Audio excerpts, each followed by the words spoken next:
მოგესალმებით, მეგობრებო, გამარჯობა სოფო. გემშვიდობისა, მოგესალმებით და მოგესალმებით ბატონო. ბუნებრივია, ვინც გიყურებთ, იცით რომ ეს არის დიდი შესვენება, ვინც არ გიყურებთ და პირველად გადმორთეთ, ცოტა ხანი დარჩით მაინც იქნებ მოგეწონოთ, თუ არ მოგეწონო, რეჟისორი მეუბნება რა იცით რა ხდებაოდ. მოკლედ თქვენს განკარგულებაში ვიქნებით, სხვადასხვა თემებზე ვისაუბრებთ და 2 საათამდე დღეს კონკრეტულად 1 საათის განმავლობაში მოკლედ სხვადასხვა ამბებზე ვისაუბრებთ.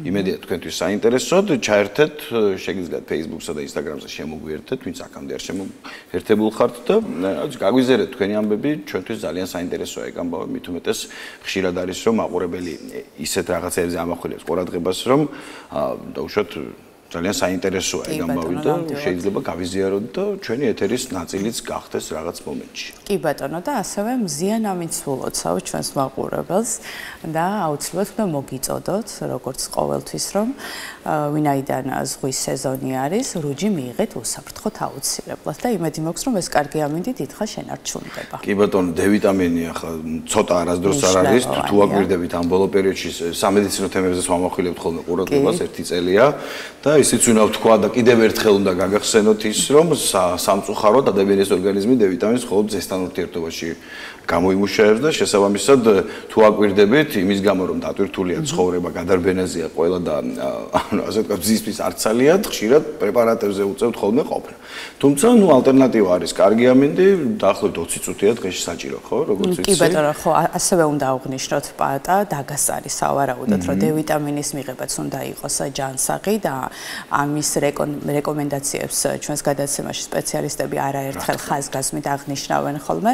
უმჯობესი არის თუ დილის საათებში მივიღებთ მზის სხივებს და ასევე უკვე როდესაც შუადღე გადადის და მზე ნელა ბალანსდება და მისი ულტრაისფერი სხივები აღარ არის ჩვენი ჯანმრთელობისთვის საფრთხის შემცველი და უნდა გაითვალისწინოთ რომ თუ მზის დამცავს იყენებთ ამ შემთხვევაში D ვიტამინი ჩვენს ორგანიზმში არ აღწევს, ამიტომ გაითვალისწინეთ ეს რჩევები და კიდევ ერთხელ გისურვებთ უსაფრთხო რუჯს. მოკლედ თუ დააკვირდებით გაგაწყვეტილი ბოდიში, თუ დააკვირდებით ექიმებთან ურთიერთობამ თავისი შედეგი მოიტანა ეს ორი ადამიანი სალაპარაკობს D ვიტამინზე თითქოს და აი რამდენი პლუსი აქვს ჩვენს პროფესიას მოკლედ არ ვიცი. ახლა კი როგორც რეჟისორმა დასაწყისში ჩაგვძახა რა იცით რა ხდება, აი თუ რა ხდება დღეს ჩვენს გადაცემაში, ამისთვის უნდა ვნახოთ ახლა ანონსი.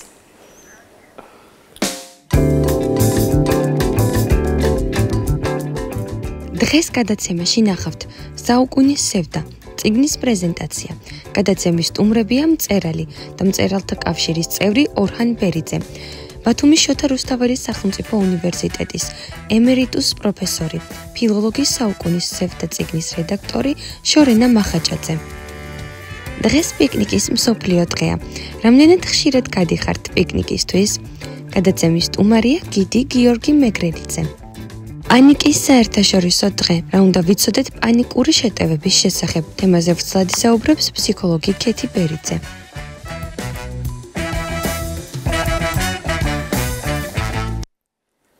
მოკლედ დავბრუნდით პირდაპირ ეთერში, მოგეხსენებათ ადამიანები 1000 წლეულების განმავლობაში გადაადგილდებოდნენ ხოლმე დედამიწის ტერიტორიაზე, ნუ ჯერჯერობით.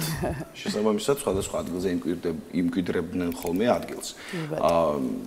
ეს ხშირად იყო დაუშვათ რაღაცებით განპირობებული 1000 წლეულების წინ, შემდეგ ეს იყო განპირობებული სხვადასხვა სტიქიური თუ ადამიანის მიერ გამოწვეული უბედურებებით და მოკლედ ისე მოხდა, რომ ჩვენი ქვეყნის ასე ვთქვათ წარმომადგენლები, ადამიანები, ქართველები ხშირად აღმოჩნდებოდნენ და აღმოჩნდებიან ხოლმე სოფლიოს სხვადასხვა კუთხეში და რაც სასიხარულო და განსაკუთრებით გვიხარია, ეს ადამიანები არ კარგავენ საკუთარ იდენტობას, ისინი წარმატებას აღწევენ სხვადასხვა სფეროში.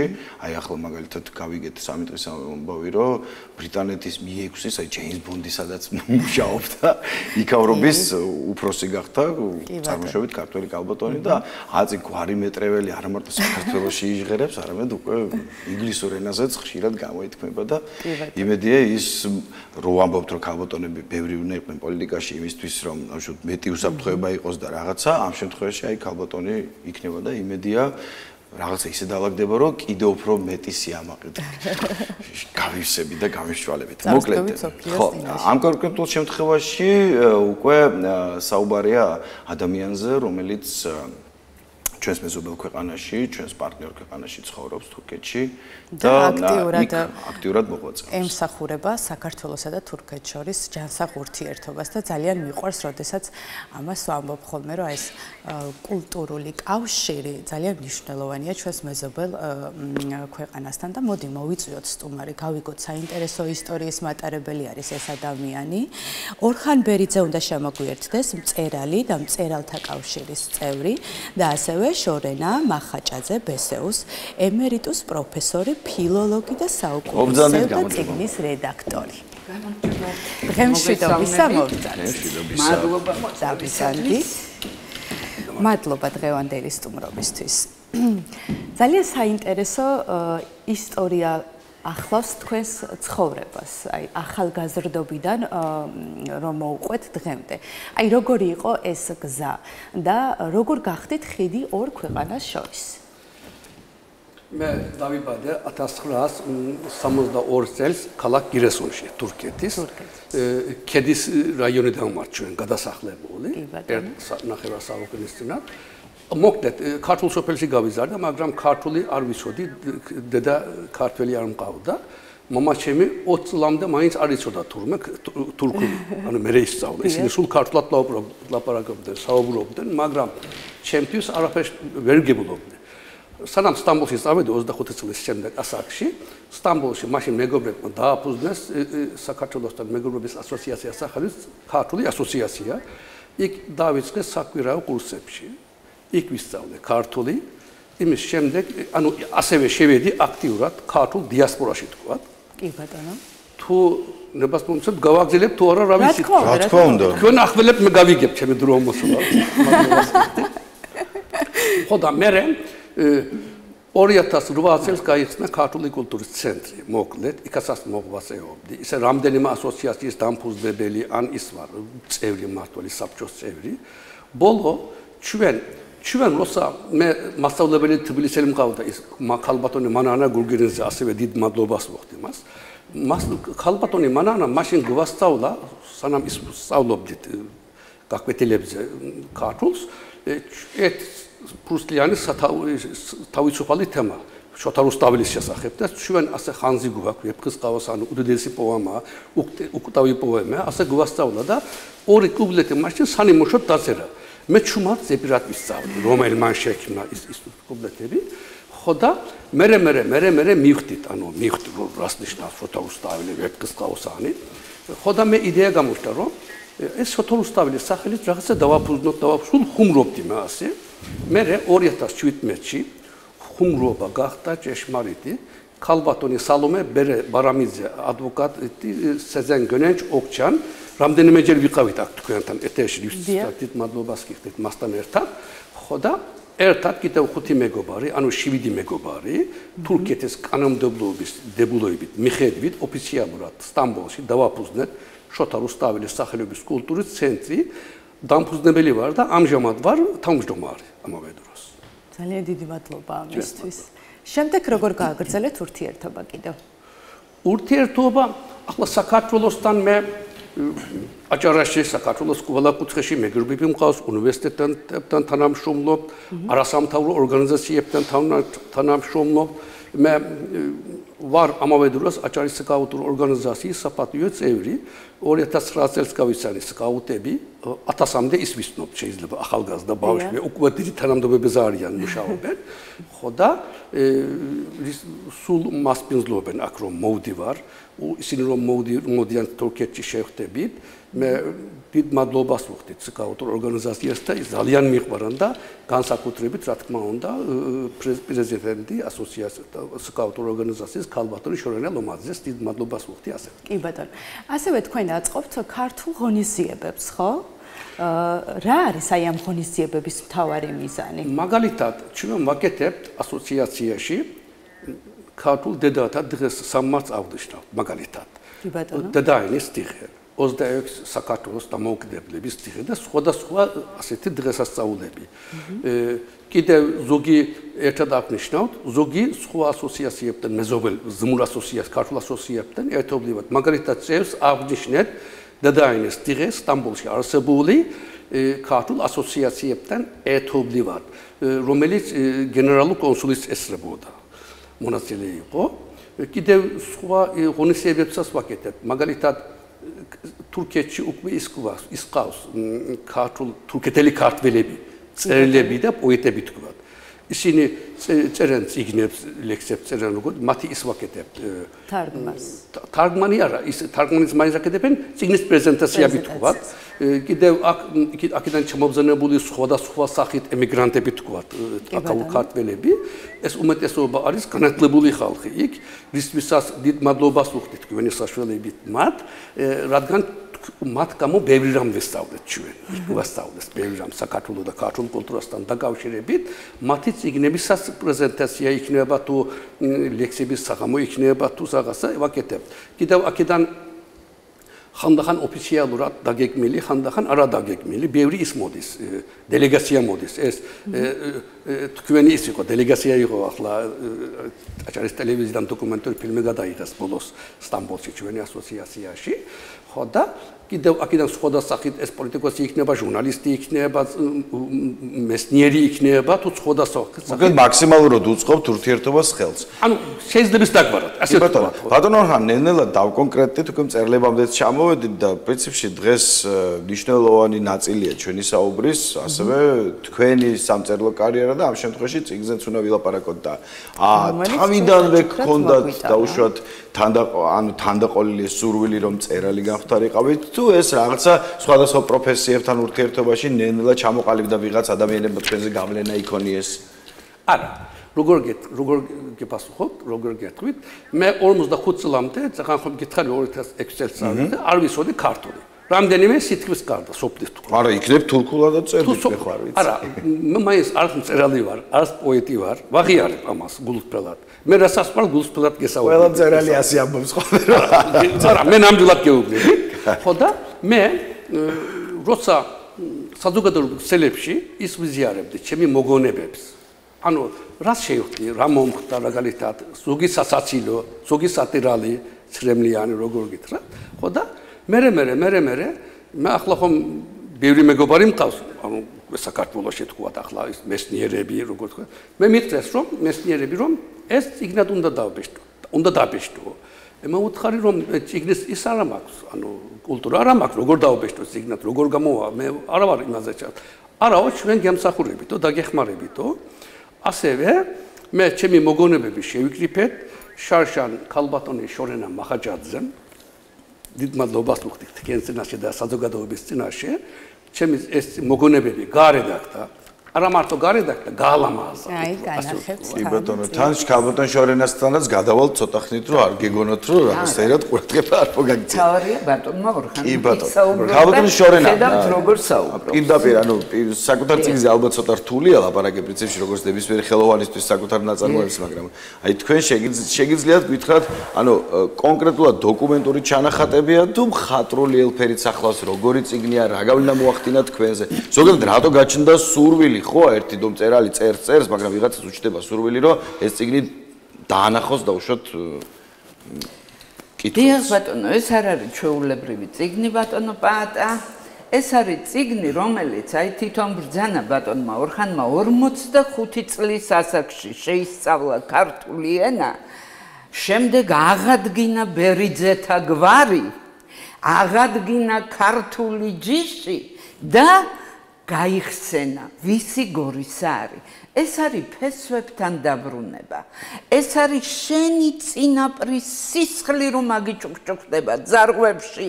აი იმისი სევდა გახლავთ. საუკუნის სევდა ტყუილად არ ქვია. ეს არის წიგნი, რომელიც გვახსენებს რას ნიშნავს ფესვებს მოწყვეტა. რას ნიშნავს სამშობლოს ნოსტალგია, რას ნიშნავს შენი წინაპრების საფლავები სულ სხვა სახელმწიფოში გეგულებოდეს, ვერ მიდიოდე იქა, ვერ შეიგრძნობდე მათთან ურთიერთობის ბედნიერებას და ბატონმა ორხანმა მოახერხა ის, რომ როგორც აი დიდი ახმედ მელაშვილი, რომელიც იქ ქართველობდა, სადაც საქართველო აკრძალეს, ისიც პატარა საქართველოს შექმნა შუაგულ სტამბულში. აი იქ რომ მიბრძანდებით ცენტრში, სადაც ბატონი ორხანი დღეს თავმჯდომარე გახლავთ, თქვენ გაგაოცებთ ის გარემო. შეიძლება საქართველოში ვერ ნახოთ ეს აღფრთოვანება ქართული სიტყვით. ეს ბედნიერება შენს თანამემამულეებთან შეხვედრისა.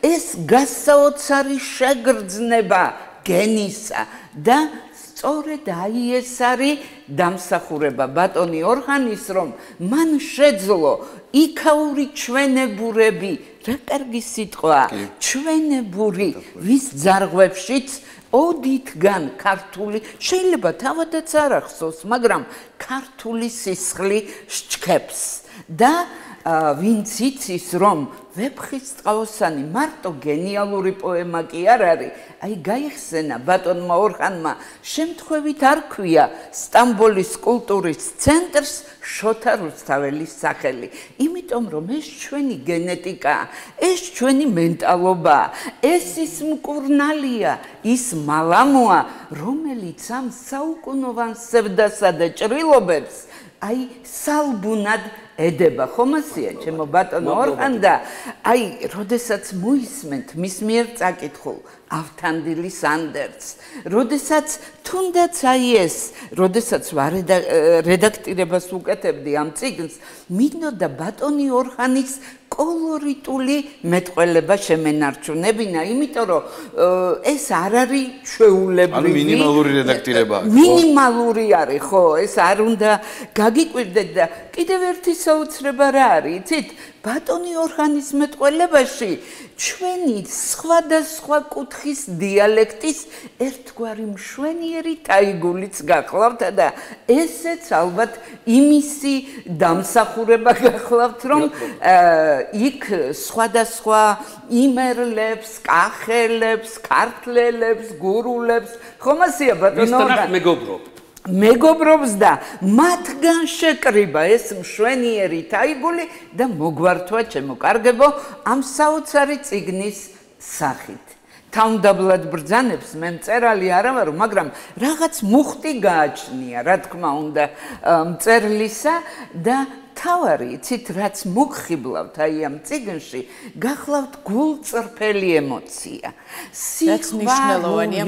სიძულვილს ისევ ჩერჩეტი, სიყვარულის ჯობს ძამა, როგორც დიდი ბატონი ზურაბ გორგილაძე ბრძანებდა და აი ამ სიყვარულით გაჯერებული გახლავთ ბატონი ორხანის წიგნიც, მისი ურთიერთობაც მე სხვათა შორის ქალბატონმა შორენა ლომაძემ გამაცნო ბატონი ორხანი და მთხოვა რომ აი იქნებ გადავხედოთ ამ წიგნსო და რომ დავიწყე კითხვა, ისეთი ემოციაც ამოვიდა, აი მართლა ცრემლები მოგადგება, სამწუხაროდ ისტორიის ბედუკოღმართობით ეს არ იყო ჩვეულებრივი მიგრაცია ხალხის, ეს იყო მუჰაჯირობა, ეს იყო ჩვენი საქართველოს სამწუხაროდ მძიმე პოლიტიკური და ისტორიული ბედით გამპირობებული გაჩვენებურება, თორემ ისე თამამად შეუძლია ბატონო ორხანს თქვას, ისევ დიდ ზურაბს მოვიშველიებ, ტაოკლარჯეთის ბოკვერი ვარ, ბღეზი ბეწვებით, საქართველოში ქართველობას არ ვიხვეწები. აი ეგეთი ჩვენებური გახლავთ ბატონი ორხანი. სხვა შორის კიდევ ერთს დავამატებ და შემდეგ მთლიანად ბატონ ორხანს დავუთმოთ. ჩვენ უნივერსიტეტში მოგახსენებათ, უნივერსიტეტიდან გახლავთ მე და მისი წარმომადგენელი და შარშან ჩავატარეთ ძალიან დიდი ლიტერატურულ მუსიკალური ღონისძიება ყოველ წელს 14 აპრილს დედაენის დღეს და მეორე დღეს მოგახსენებათ სიყვარულის დღეა. ჩვენთვის დედაენა სიყვარულია, იმიტომ რომ სხვაგვარად ჩვენ ქართველებად ვერ დავრჩებოდით. აჭარაში ქართულმა ენამ საქართველო გადაარჩინა და აი თურქეთელ ქართველებში, ფერეიდნელ ქართველებს შეუნარჩუნა უმთავრესი ქართული სული და ის შეგნება რომ ისინი ქართველები არიან. ეს ჩვენი ულამაზესი დედაენის დამსახურებაა და დღეს დიდი გაჭირვების წინაშე დგას ამ გლობალიზაციის და ამ ინფორმაციული შემოტევის ჩემო ბატონებო პერიოდში და მე მინდა ეს ყველა ახალგაზრდამ გაიგოს და სწორედ ამიტომ ჩავატარეთ აი ასეთი სათაურიც კი სიმბოლური ჰქონდა ჩვენებურების ქართული და ჩვენებური სიყვარული, იმიტომ რომ სიყვარულიც განსხვავებულია, ჩემო ბატონო, ქართული სიყვარული ყველა სხვა ერის სიყვარულისაგან განსხვავდება, იმიტომ რომ ჩვენ დიახაც ვეფხის ყაოსანზე აღზრდილები გახლავართ. ნუ თანამე დროედროს ცოტათი გავამართლებ, შეიძლება თემას ავწდე, მაგრამ ამ დღეებში პირველად მქონდა ChatGPT-სთან შეხება საერთოდ. ვაღიარებ, რომ ვიცი არსებობს უკვე რამდენიმე წელია, მაგრამ აღმოაჩინე, რომ თავიდან თუ ესეთი ამრეზით უყურებდი, რომ აი რა იცი, ხა ქართული რაღაცებს უსწორებდი, ისეთი ენით ამეტყველდა, რომ რა ვიცი მე, შესაბამისად აი ასეთი, ხო, ასეთი ინფორმაციული, ასე ვთქვათ, ტევადობის მქონე ორგანიზმი თუ ხელოვნური ორგანიზმი სწავლობს ქართულს კარგად, ჩვენც ალბათ იგივე უნდა გავაკეთოთ, რომ არ გაგვასწროს კომპიუტერმა, თორე აი ხელოვნური ინტელექტი ახსენე პაატა და მე ახლა გამახსენდა, რომ ბატონ ორხანს აქვს თავისი YouTube არხი. საერთოდ ხა მე რო დავიწყო ჩამონათვალი რაც გადაცემის დასაწყისში აღნიშნა ბატონმა ორხანმა საერთოდ ვერ ხვდები თავისუფალი დრო როდის აქვს და როდის ისვენებს. აი ეს YouTube თქვენი YouTube არხი როგორი ფორმატისა რა შინაარსის არის? მე 2012 წელს დავაფუძნე არხი, მაშინ ვიდეოების შენახვისთვის სარგებლობდი. მე ბიჭი მყავს სეფა აბერიძე, რომელიც დიოტად კითხულობს ვიფხის ყავსთან ზოგი თავებთ ეროვნულ ლექსებს, კითხვაზე რა კარგად ეცის. ხო და ის ჟურნალისტიკაზე იმაზე მუშაობს, თურქეთის უნივერსიტეტში 22 წლისა. მან რამდენიმე წლის წინ მითხრა, რომ ძალიან ცნობილი გახდა შენი არხიო, რატომ ის არის ზიარებს უთხარი როგორ რაღაცა ის მასწავლა თითქმის იმისე მეტი ვიცი ეს ჩუმად გიუგნებით საიდუმლო არა ახალგაზრდა ახლა და მაყურებელსაც ხო და ანუ ასევე 620 ვიდეო დევს ამჟამად სახელი ქვია არ ქვია ორჰან ბერიძე ჩემი სახელითაა მინდოდა შოთა რუსთაველიძე შევიტანო სახელი ოფიციალური იყოს მაგრამ YouTube-ს არ უყვარს ის შესვლა როგორც სახელის შესვლა ხო და ამავე დროს ეს არის საზოგადოებრივი არხი მარტო 200 შოთა რუსთაველის სახელობის კულტურის ცენტრის და სხვა ასოციაციების ვიდეოები დევს სადაც ერთი თურქეთში ჩვენებს ვიპოვი ის მეც გავხდი უკვე წამყვანი ჟურნალისტი ამის გამო ის გადავიღებ რა ქვია ინტერვიუს ეს ხანდახან სიმღერა იქნება აქ იქნება ეგ იქნება მაგალითად აქ პატარა ბავშვებს პოულობ ქუჩაში ინტერვიუს ავიღებ იქაურ ქართველებს გავასწრებ იქი აქაურ ზოგი ვიდეოები მეცნიერულია შეიძლება ისარგებლებ ზოგი რიგითია ესე ჩვენებითია როგორ თქვა ახლოსია შინაურული ანუ ოფისის გარდა საველე სამუშაოებსაც აწარმოებთ ანუ ხო გავხდით ის რა ქვია უკვე მე სადაც მივდივარ ტელეფონი ხელში 62 წლის ვარ რაღაცა ხან არ მიხდება, მაგრამ გავხდი ის რა. შესანიშნავია. კიდევ თუ ნებას მომცემ, ეს წიგნი დაპეშტა, ეს აჭარის ჩვენი მეგობარი საკაუტრო ორგანიზაციის პრეზიდენტი ქალბატონი შორენა ლომაძეს ინიციატივით. კიდევ ეს წიგნი გავაკეთეთ შაშან შემოდგომის სერენატში საერთაშორისო ფესტივალში საქართველოს მწერალთა სახლის და აჭარის მწერალთა საქართველოს მწერალთა კავშირი და აჭარის მწერალთა სახლში პრეზენტაცია გავაკეთეთ. მე ჩემი მოგვარე არის ას მეგვარე ეთერი ბერიძე ის და თქვენი მოგვარე ყველაზე მეტი ამ ქვეყანაში მადლობა ხოდა ეგრეა ანუ დავით თედოროძის და ასევე ქალბატონი ლალი კონცელიძეს კიდევაც დიდ მადლობას ვუხდი ქალბატონი შორენას მაინც ჩვენთან მადლობა დიდი კიდევ ეს წიგნის პრეზენტაცია გავაკეთეთ რამდენიმე თვეს წინ სტამბოლში შოთა რუსთაველის სახელობის კულტურის ცენტრში ერთი კვირის წინათ გავაკეთეთ ქუთაისის აკაკეცერეთის უნივერსიტეტში ისინი გამიკეთეს მადლობა მათ კი ახლა გეგმავთ ვაპირებთ თბილისში მაგრამ თქვენი შეკითხვამდე მე ახლა პოეტი ხომ არა ვარ გითხარით მაგრამ ერთი ლექსი დავწერე საქართველოზე სეპირად გითხულობ რომელიც ეს მე ახლა პოეტი ვარ ვერ დავწერდი მაგრამ მე დავწერე ჩემებრად ქართველი პოეტმა ისკნა როგორ გითხრათ და გულთამზე მარგულაშვილი ახლა სახელის უთხრა არ არის ხორხული მადლობა გადავიხადოთ თქვენი საშუალებით რომ გარითმა გაალამაზა ეს მინდა ბოლოს თუ მე მცნებას წავიკითხო. პრინციპი ბოლოსკენ მივდივართ, ამიტომაც ერთ რაღაცას გითხავთ, უბრალოდ თუ ვინმე სურვილი გაუჩნდება დაუშვათ რომ წვდომა კონდეს ამ წიგნზე, როგორ შეიძლება კიდევ მე ზურაბ გორგილაძის ხოიდანანა თავიდან ბოლომდე კითხულობ, სხვა ლექციასაც კითხულობ, ნენემდე მინიშნაკავს კითხულობ, ავტორებ ყურადღების გარეშე ფირდონ ხალბაშის მემლეკეთსაც ეპირად კითხულობ, ახლა ვიყავი მისი იმაზე იუბილეზე. ხო, იუბილეზე ვიყავი, ხო და სულ სტამბოლის თურქეთის ფართო ქუჩებში უკუვი ვარ. და აი ამით საერთოდ ასეთი კაბალახებით ეს გავაკეთებინეთ მაჩუკეს აქ კერძოდ ესენი ჩემი სლოგანია ქართველობა ჩვენი ქოლგა მაგალითად საუკუნისევდა წიგნის სახელია ქართული ჩემთვის საუკუნისევდა ეს დროშა არ მკითხეთ რატომ წამოვიღე ჩვენ ველოდით რომ თქვენ თვითონ გაგიგებთ მადლობა დიდი ხომ ცოტა წამყვანი გავხდი იმიტომ გეხმრება მადლობა დიდი ხო და ეს დროშა რაღაცა ბავშვებთან შეხვედრაზე ვიყავი აქ საქართველოში და რაღაცა საუბრობდი ერთმა ბიჭმა რაღაც 5 წლის თუ 4 წლის იყო არ ვიცი ზუსტად იმ ტოლზე ანუ იმას ახში უცებ მისი ყელზე იყო ეს თავისი დროშა ალბათ უცებ მომივიდა და ის ჩემკზე მაჩუკა ეს ასეთი უზრიფასესია ჩემთვის ეს ახლა სუმკადან წამოვიღე გაუთავებული არ არის ბოდის კიხდი მაკრობლების წინათ ახლა მე წავიღებ ამას სტამბოლში კარგად გავაუთავებ გავალამაზებ დავდებ შოთა რუსთაველის სახურების კონტროლს ცენტრში სახსოვრად და ვინც მოვა მოუყვებით ამასთან დაკავშირებით რომ ასეთი გზნობით გვაჩვენე. და ახლა ვინც გიყურებს პრინციპში ყველა ნახა და მოისმინა ეგას ამბავი. კი ბატონო და მოდით დასასრულს როგორც თქვენ ბრძანეთ თქვენს მიერ დაწერილი ლექსი თუ შეგიძლიათ შემოგთავაზოთ და თან დაგემშვიდობებით. გორგულაძე არ წავიკითხო ხო?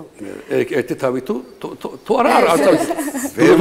ვერ მოვასწრებ. თქვენი ლექსი ჯობს და შემდეგ სტუმრობაზე დანარჩენი. მაშინ ჩემი გავიკითხავ და კი ბატონო. საქართველოს ჩის ლაჟვარდებს სხვა ფერი აქვს. საქმეველი სუნი ასტის მიწას, ქალის მანდილს ქართლის დედის ხვივი კარგავს. აბა, როგორ არ მიყვარდეს? მითხარ. ქართველები მგლის ლეკვისებრ გამოზრდილნი, მეც ზარღვებში სისხლი მიჩქებს ქართული, მზის ხვიებით დაწერილი დედაენა, ავამღერე სიმგასხვეთილი ფანდურით. აბა, როგორ არ მიყვარდეს მიწის გულში, ჩემი მოდგმის, ჩემი გენის ფესვები, შორეთიდან ჩემო დედა საქართველო, გეფერები ცრემდნენ ამ ლექსებით. თურქეთსა და საქართველოს უფსკრულს ვავსებ, მე მათ შორის ხიდადაც ვარ გადებული, აბა როგორ არ მიყვარდეს დედასავით საქართველოს კარი ჩემთვის გაღებული. მე ხომ ორი სამშობლო მაქვს ოფიცარი, ქართველ თურქთა შესმულ გენთა თაოსანი, საქართველო გულის ფისკერზე მიწერია, ხელის გულზე შოთას ვეფხეს ყავოსანი. უღრმესი მადლობა, ძალიან დიდი მადლობა დღევანდელი სტუმრობისთვის. ძალიან სიამოვნები ვარ, როდესაც ვისმენთ თქვენს ამ, არ ვიცი, სასწავლო ცხოვრებას, რომელიც გაიარეთ მთელი ამ ხნის განმავლობაში. მოკლედ, ვიმედოვნებ, რომ ისევ იქნებით ჩვენი სტუმრები, შეიძლება ითქვას, რომ მომდევნო წიგნის პრეზენტაციაც შემოგთავაზოთ. არაჩვეულებრივი არის. შევნა დავემშვიდობეთ ახლა ჩვენ სტუმრებს და სულ რამდენიმე წამში ისევ დაგიბრუნდებით. დიდი მადლობა.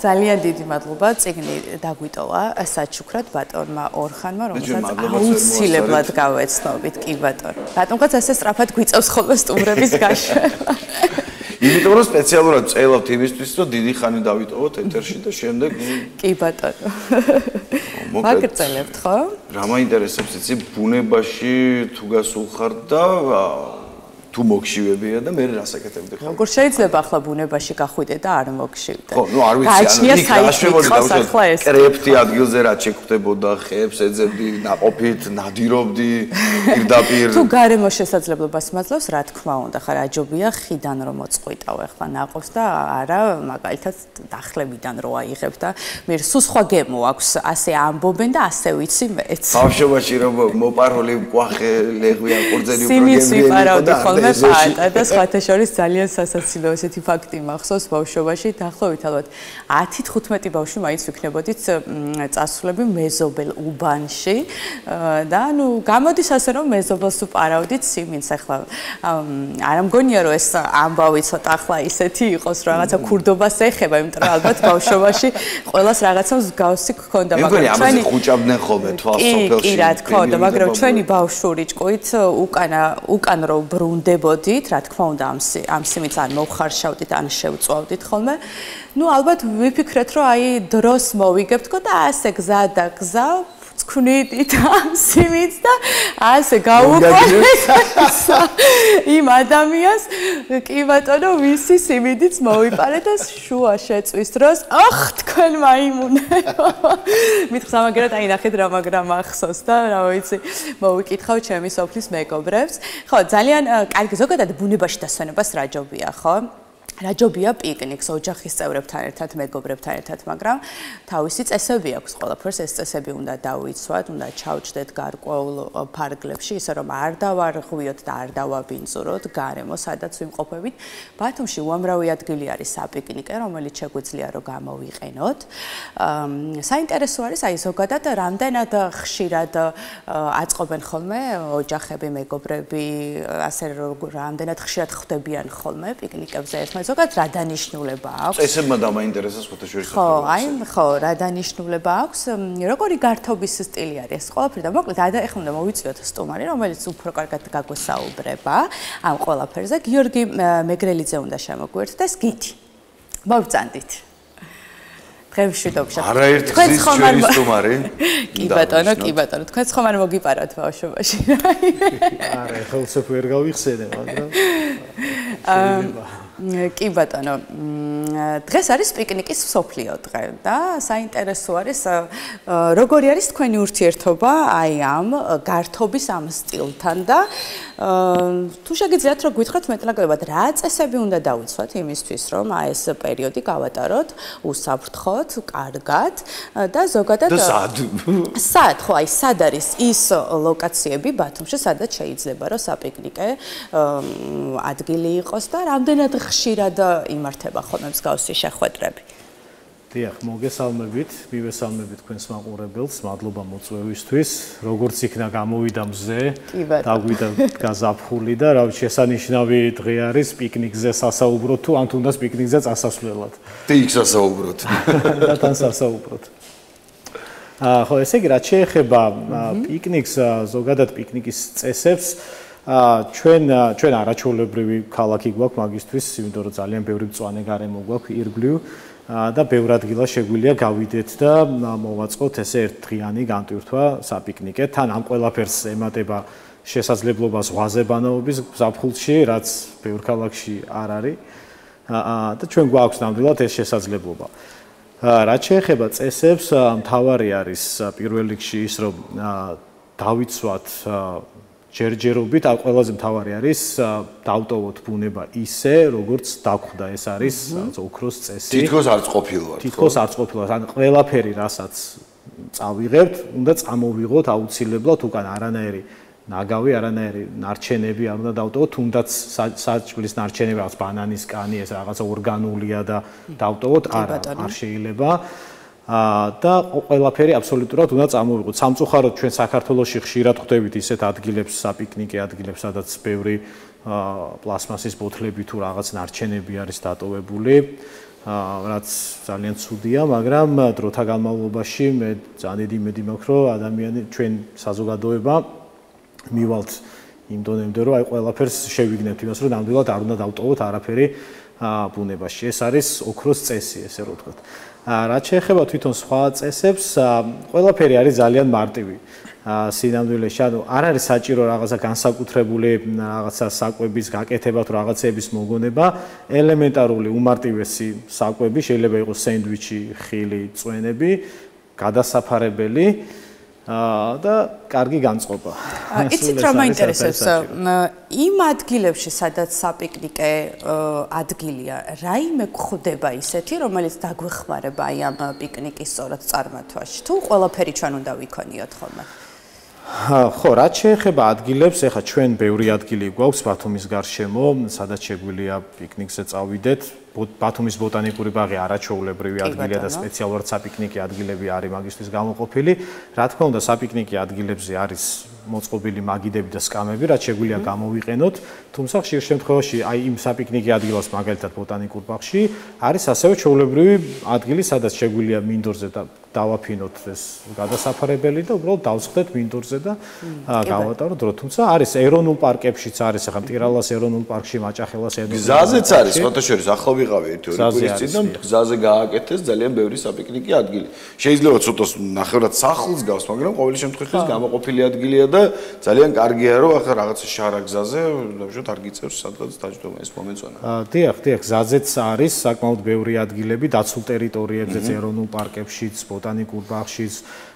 შორს რო არ წავიდეთ, მაგალითად იმ ადამიანებს, ვისაც თქვა ტრანსპორტით გადაადგილება არ შეუძლია ან უბრალოდ სირთულეს წარმოადგენს, აქვე ახლოს ბათუმში შეიძლება ბულვარში თუნდაც ან ცენტრალურ პარკში შეუძლიათ დასხდნენ წესების დაცვა. ანუ ბულვარში უფლება აქვს ადამიანს რომ პიკნიკი მოაწყოს, უბრალოდ ისევ და ისევ ბუნებრივი უნდა მოასწროს თავს ყველაფერი. რა თქმა უნდა. ნუ ახლა კოცონს ნუ დავანთებ შუა ბულვარში. დიახ, კოცონის დანთებას რაც შეეხება, ანუ ეს საერთოდ არ შედის პიკნიკის აი ეს მნიშვნელოვანი არის.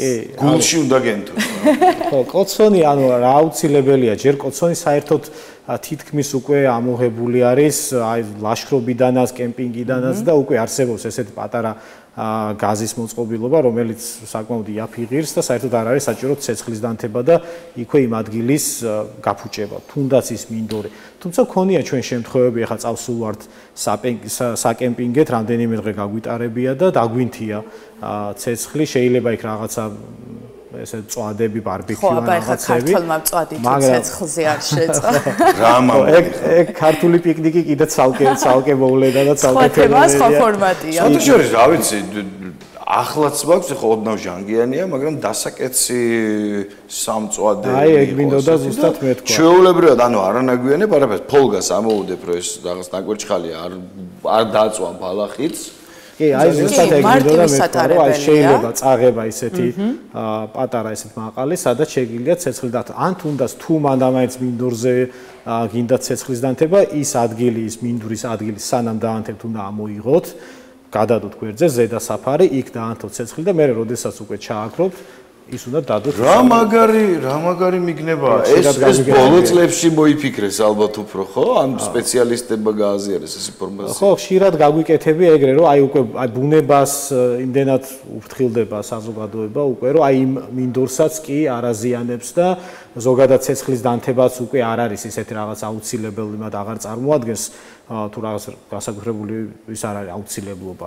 და აქედან გამომდინარე მაქსიმალურად ვცდილობთ ესე რომ ვთქვათ ეს ბუნების მოყვარული ხალხი რომ რაც შეიძლება ნაკლები ზიანი მივიღოთ. კი ბატონო გიორგი მანამდე ახსენე რომ ქართული პიკნიკი კიდე ცალკე მოვლენაა და რა მოვლენაა ასეთი ბუნებრივია ყველას ეკნება ერთხელ მაინც ცხოვრებაში გამოცდილი მაგრამ რატო ასეთი გასხება რომელიც ასეთი იწვევს რომ გაცდას რომ აი ეს ცალკე ქართული პიკნიკი ნამდვილად მოვლენაა თვითონ უცხოელებსაც ძალიან მოწოთ ეს გამოცდილება ჩვენ ქართველებს აქ კეიფი გვიყვარს, აქ კეიფის მოყვარული ხალხი ვარ და რა თქმა უნდა, ახლა პიკნიკი ჩვენთვის კეიფთან ასოციირდება. ჩვეულებრივი სენდვიჩების ჭამით არ შემოიფარგლება. და კეიფი, ბევრი ღვინო, ბევრი დასალევი და რა ვიცი, აი ძირითადად, ანუ სუფრა, ქართული სუფრის ტრადიციები გადაგვაქვს პიკნიკის გარემოში, მწვანე გარემოში. ისე რამდენად ხშირად ხდება ამბოლო დროს, ადრე მახსოვს, ადრეულ Facebook-ში იყო ხოლმე და მე რაღაცნაირად მილია გაგრა.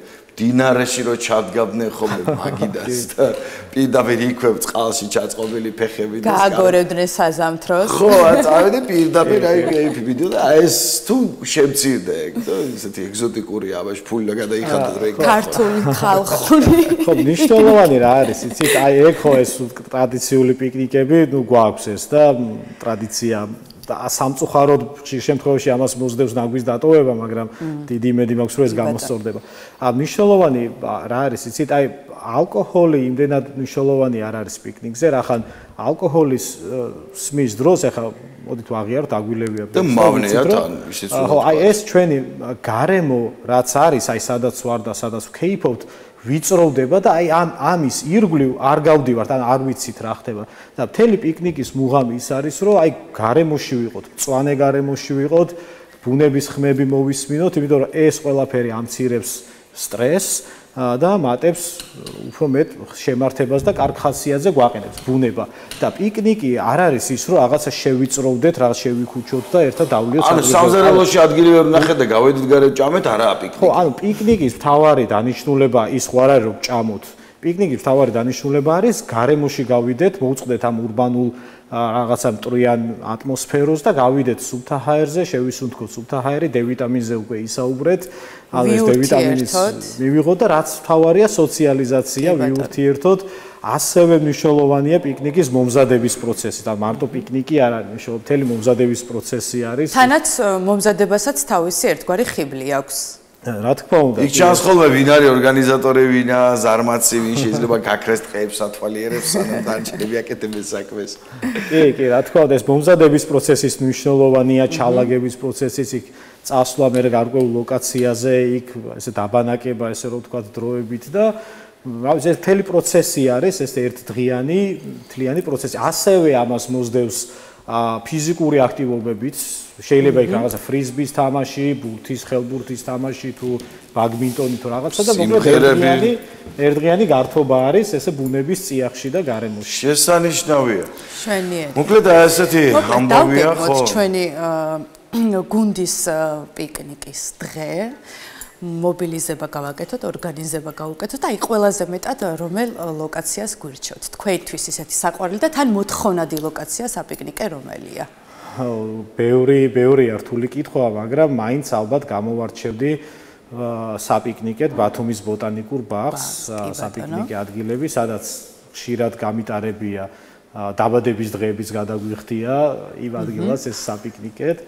ზღვაც არის იქვე ახლოს, დიდი სივრცე არის, ულამაზესი ადგილი არის და არის ნამდვილად ბათუმის ბოტანიკური ბაღი. თუმცა არა მხოლოდ ძალიან ბევრი ადგილები გვაქვს, დაცული ტერიტორიები, ეროვნული პარკები. და ნიშნებულია ყოველთვის საპიკნიკე ადგილები, ეს უნდა ვთქვათ. და რაც თავარია ბუნებაში რო გავალთ, კამერებს ცოტა ხნით დავემალებით, ხო? კამერების თვალთვალის. კი ბატონო, კი ბატონო. უღრმესი მადლობა რჩევებისთვის, გავითვალისწინებთ თქვენს რეკომენდაციას. მთავარი არის, რომ დავიცვათ წესები და არ დავაბინძუროთ გარემო, იმიტომ რომ ისევ ჩვენ გვარგებს ეს გარემო, ასე რომ თუ ჩვენ დავაზიანებთ, რამეს დაუშავებთ და დავაბინძურებთ, ისევ ჩვენ გვავნებს ეს ყველაფერი. მადლობა ჩვენს სტუმარს და ჩვენ ამდენიმე წამში ისევ დავბრუნდებით.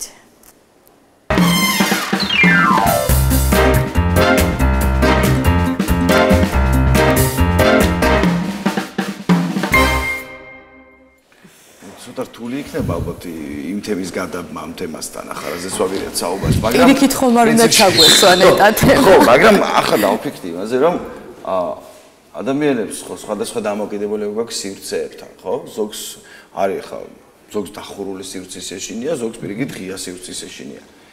და მოკლედ ახლა შიშზე რა თქმა უნდა არ ვაპირებთ ლაპარაკს, ვაპირებთ უკიდურესობაზე ლაპარაკს, როდესაც შიშის და ფოთვის შედეგად რაღაც განსაკუთრებულ მდგომარეობაში ვარდებით ხოლმე ადამიანები და ამისგან დაზღვეული არავინ არ არის და შემდეგ გვემართება ეს პანიკური შეტევა, რადგან ვაპირებთ საუბარს, როდესაც რაღაც რამდენიმე წუთით ადამიანი კარგავს კონტროლს აბსოლუტურად საკუთარ თავზე და გამოდის რომ წყდება რეალობას. ხო. და ამის შედეგად რაღაც ასე ვთქვათ წინა სიმპტომების უძღვის ამას პროცესშიც რაღაცას კარგადაა შესწავლილი ფსიქოლოგების მიერ და რა თქმა უნდა გამოსავალიც ნაპოვნია და ნასწავლია და შესაბამისად არსებობს ძალიან ბევრი რეკომენდაცია თუ უკიდურეს შემთხვევაში მკურნალობის ფორმები, რის შედეგადაც შეგვიძლია თავი დავაღწიოთ ამას. და კიდევ ერთხელ უნდა აღვნიშნოთ, პრინციპში ამას უკვე სტუმარი გვეტყოდა, მაგრამ უნდა აღვნიშნოთ, რომ ასე ვთქვათ დაუსრულებელი არაფერი არაა და ყოველთვის შეიძლება სპეციალისტი მიმართოთ და უშველოს საკუთარ თავს. ჩვენი სტუმარი გახლავთ ფსიქოლოგი ირმა ფეიქიშვილი, მობრძანდით ქალბატონო ირმა. მოგზანდით.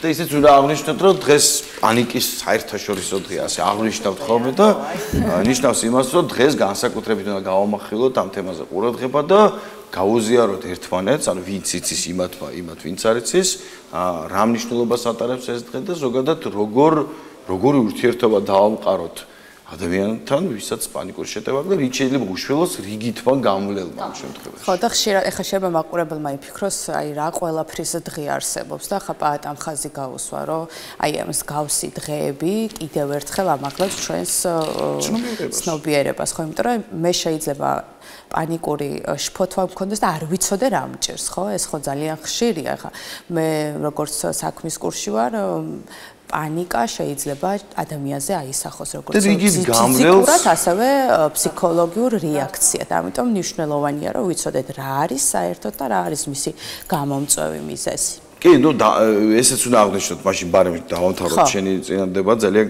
კარგი იქნება რომ აღნიშნოთ, რომ როგორც პირველად სამედიცინო დახმარებას სწავლობთ ხოლმე სკოლაში ან უნივერსიტეტში, ეს ზოგადად რომ ადამიანს რაღაცა იმ მომენტში სანამ სასწრაფო თუნდაც 10 წამში მოვიდეს, იმ 10 წამის განმავლობაში რა შეიძლება გააკეთო, იგივე არის ამ შემთხვევაშიც, იმიტომ რომ ნუ ადამიანი ხო მარტო სხეულია რა, ასე ვთქვათ, ხო? ფსიქიკაა, გონიცაა და ამ შემთხვევაში რა შეიძლება გავაკეთო. აბა მოვისმინოთ ახლა სპეციალისტის მოსაზრება. განმარტება გააკეთე. ახლა თვითონ პანიკის, რა არის პანიკა? ეს არის შიში და შფოთვა, რომელიც დაუპატიჟებლად მობრძანდება ჩვენთან და არ ვიცით რას მოყვება უმეტესწილად ხოლმე. ეს არის მექანიზმი, რომელიც საერთოდ ფარხმას დაგვაყრევინებს და უნარს გვაკარგინებს იმისა, რომ სწორად გავსაჯოთ ჩვენი სიტუაცია და რაღაცა ვიმოქმედოთ. მოქმედების უნარს ვკარგავთ და ყოველთვის სხვადასხვა სიმპტომებით არის ხოლმე გამოვლენილი უმეტესწილად. არ არსებობს ესეთი კონკრეტული ერთი სიმპტომი, ან ორი სიმპტომი, რომელიც ყველა ადამიანს აქვს პანიკური შეტევის დროს, მაგრამ ერთი რამ ცხადია, რომ ფიზიოლოგიური და ფსიქოლოგიური ფაქტორები ძალიან აქტიურად გამოვლინდება ხოლმე ამ შემთხვევაში. აი მაგალითად შეიძლება იყოს გულის აჩქარება, რაც თითქმის უმეტესწილად ახსოვს ხოლმე, თითქმის ყველა შემთხვევაში გვაქვს ხოლმე გულის აჩქარება, შეიძლება იყოს კანკალი, იყოს შფოთვა უკონტროლო, შეიძლება იყოს ხმების გამოცემა, იყოს კუჭის ტკივილი, იყოს გულისრევის შეგრძნება, ანუ ყველასთან შეიძლება სხვადასხვანაირად გამოვლინდეს ეს პანიკა. ეს სიმპტომები როდის ვლინდება? მანამ სანამ პანიკური შფოთვა გვეწყება თუ უშუალოდ პროცესში? თვითონ უშუალოდ პანიკური შფოთვის, პანიკური შეტევის დამახასიათებელი თვისებები არის. მაგრამ ეხლა რა ხდება?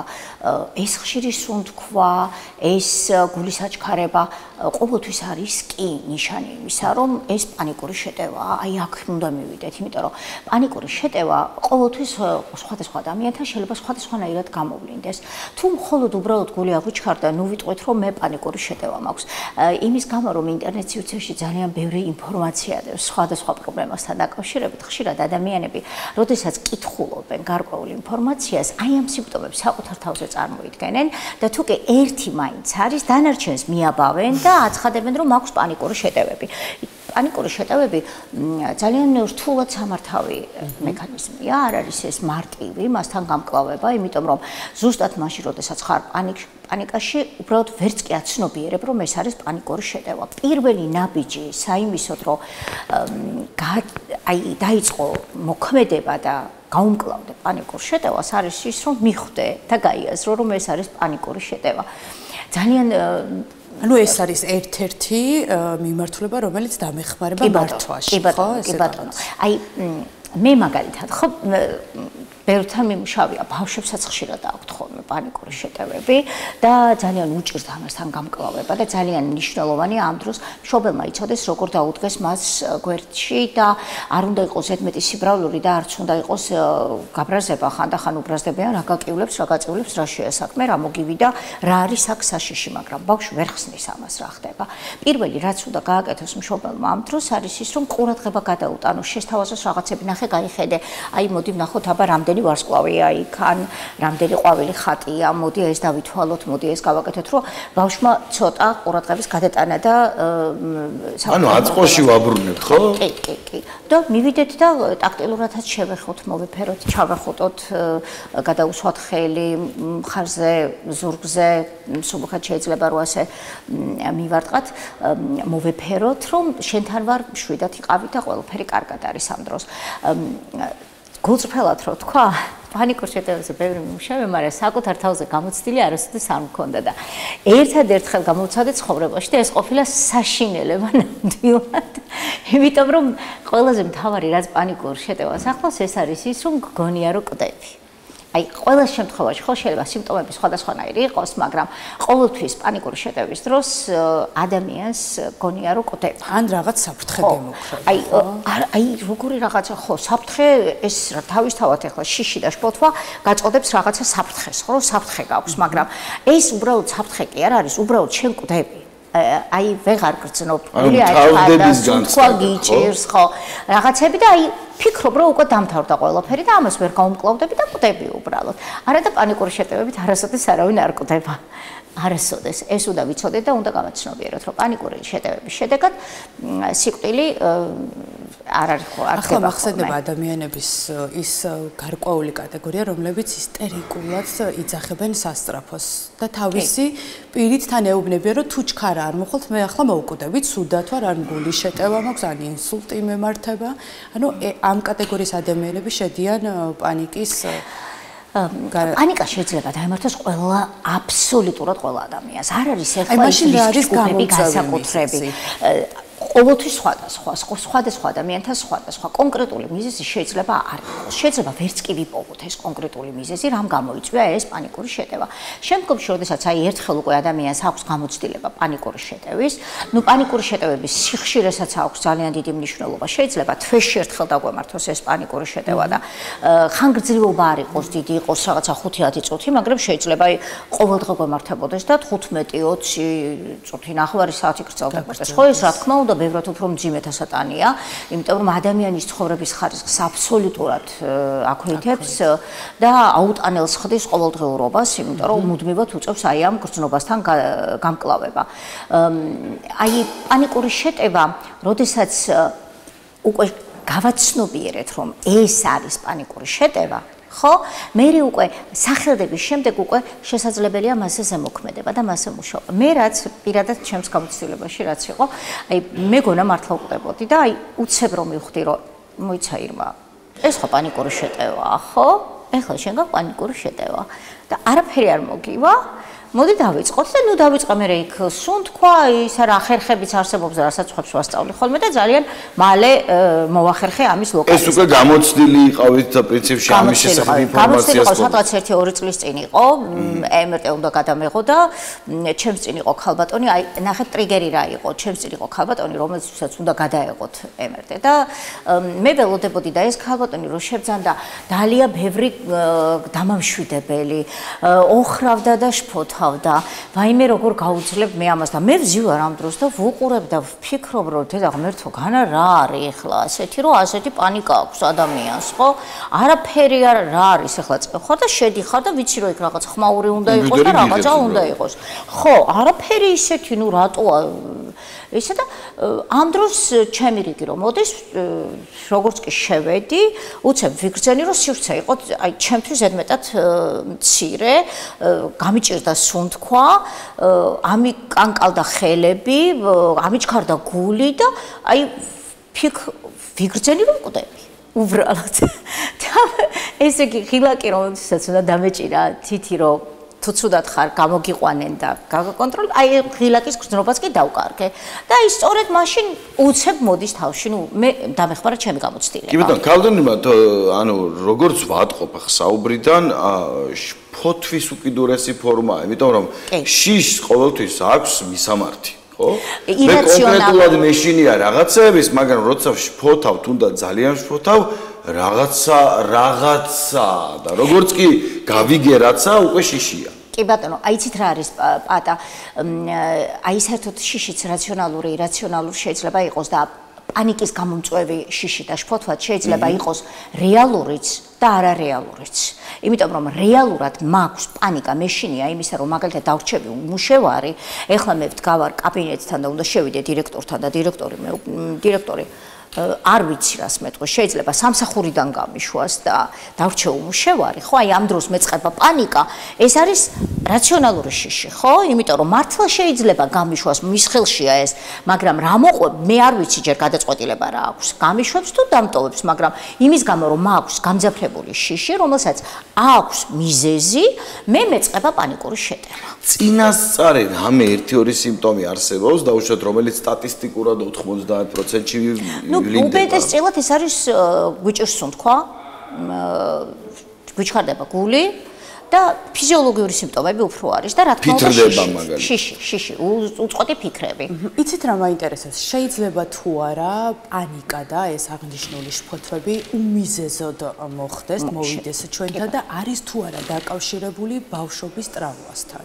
შესაძლოა იყოს, იცით, სოფო, აი ძალიან კარგი კითხვა, იცი, ბავშვობის ტრავმები საერთოდ ისეთ კვალს ტოვებს ჩვენს ცხოვრებაში, რომ ჩვენი ცხოვრების გზაზე ძალიან ხშირად შეიძლება თავი იჩინოს და გამოვლინდეს თუნდაც შფოთვაში, თუნდაც შიში, თუნდაც ურთიერთობების პრობლემაში და რა თქმა უნდა პანიკურ შეტევებშიც, იმიტომ ბავშვური ტრავმები ეს ღრმად ილექება ქვეცნობიერში და ძალიან ხშირად განსაზღვრავს ხოლმე ჩვენს ქმედებას და ჩვენს ცხოვრებას. ყველაზე კარგი ვარიანტი იმისათვის რომ გავიგოთ აი საერთოდ ზოგადად რა იწვევს ჩვენს პანიკურ შეტევას, ხო კარგი ერთხელ დამემართა, ერთი თვის მერე კიდე დამემართა, რაღაცა 2 კვირის მერე კიდე დამემართა და ძალიან ცუდად ვარ ახლა და ხო რაღაცა იწვევს, მაგრამ იმ წუთას ვერ ხვდები ამას. აი ამისათვის ხშირად მუშაობის დროს ვაწარმოებინებთ ხოლმე პანიკური შეტევების ჟურნალს, სადაც აი უნდა დაწეროს, რა დროს დაემართა, დილა იყო შუადღე თუ საღამო, როგორი სიმძაფრის იყო, რა აკეთებდა მანამდე, სანამ აი ნახეთ, ჩემ პანიკურ შეტევას ჰქონდა წინაპირობა, ხო? და ვინახე ქალბატონი რომ ძალიან შფოთავდა და ნერვიულობდა და გადმოვიდა ჩემზე, ხო? აი ესეთი რაღაცა. ხო, აი ეს არის ძალიან მნიშვნელოვანი, რომ გავაცნობიეროთ რა იწვევს, ანუ უნდა დავწეროთ, სამისოთ და მერე უკვე როდესაც მიზეზს ვიპოვით, ვიწყებთ მუშაობას. და ჩავერთოთ ამ ყველაფრის მართვაში. და ყველაზე მთავარი, აუცილებლად პანიკური შეტევების დროს უნდა მივმართოთ სპეციალისტებს. ექიმს უნდა მივმართოთ, აქ არ არის ლაპარაკი, უბრალოდ ვიღაცას გავესაუბრე, უბრალოდ ფსიქოლოგს გავესაუბრე. სასურველია ფსიქიატრის კონსულტაცია ან თერაპევტის, რომლის დაკვირვების ქვეშაც იქნება. ძალიან დიდი მადლობა. ბავშვები როცა ახსენეთ, გადავწყვიტე რა რუბრიკაში ამ საკითხზე შევხვდეთ ერთმანეთს აუცილებლად. შესაბამისად ამ თემას გაგრძელება ექნება, თქვენ დარჩეთ ჩვენთან ერთად და უნდა დაგეშვიდოთ თქვენს და მაყურებელს. კი ბატონო, მაგრამ მაყურებელი დარჩეს არხზე. ჩვენ დიდი შესვენება ხვალამდე გემშვიდობებათ.